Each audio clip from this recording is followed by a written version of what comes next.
Tila hindi kumikilos ngayon sa dagat ang bagyong Wilma. Ang latest ay hatid ni Amor La Rosa ng GMA Integrated News Weather Center. Amor.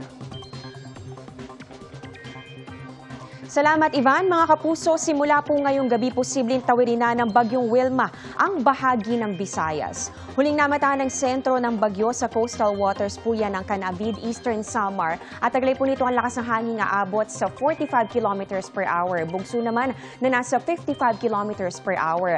At sa ngayon mga kapuso ay halos hindi po yan gumagalaw pero posible pang magkaroon ng pagbabago sa pagkilos nito sa mga susunod na oras. Ayon po sa pag-asa, sa Eastern Samar o sa Northern Samar ang unang landfall nitong bagyong Wilma anumang oras. At sunod po nitong tatawirin itong iba pang bahagi ng Visayas hanggang bukas, araw po ng linggo. At pagsapit ng Lunes ay posibleng dumaan naman yan dito sa northern part ng Palawan.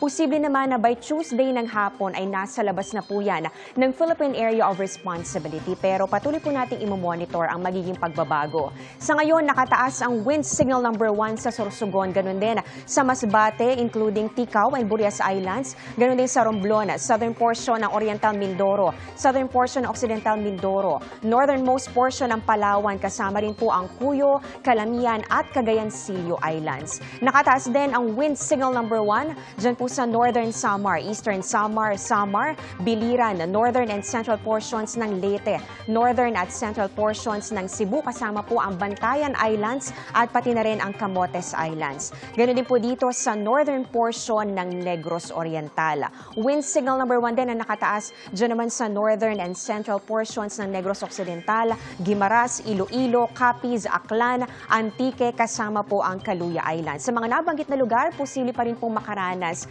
ng malakas sa bugso ng hangin na may kasamang mga pag-ulan. Pero mga kapuso, hindi lang po bagyong Wilma ang makakaapekto sa ating bansa dahil magpapaulan din yung shear line at pati na rin itong hanging amihan o yung northeast monsoon, ganun din ang localized thunderstorms. Base po sa datos ng Metro Weather, ngayong gabi pinakamaulan dito sa Bicol Region, ganun din sa malaking bahagi ng Visayas at ng Mindanao, pati na rin sa ilang bahagi ng Northern at pati na rin po ng Central and Southern Luzon.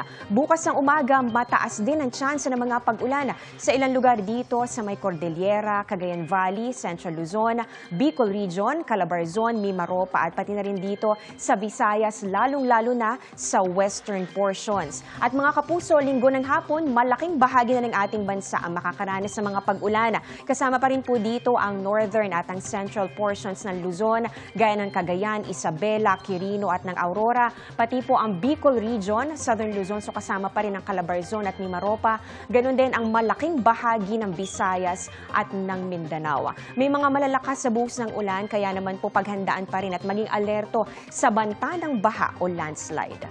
Dito naman sa Metro Manila, mataas din po ang tsansa ng ulan bukas kaya mag-monitor din po ng advisories na ilalabas ng Pag-asa. Yan muna ang latest sa ating panahon. Ako po si Amor La Rosa para sa GMA Integrated News Weather Center. Maasahan anuman ang panahon.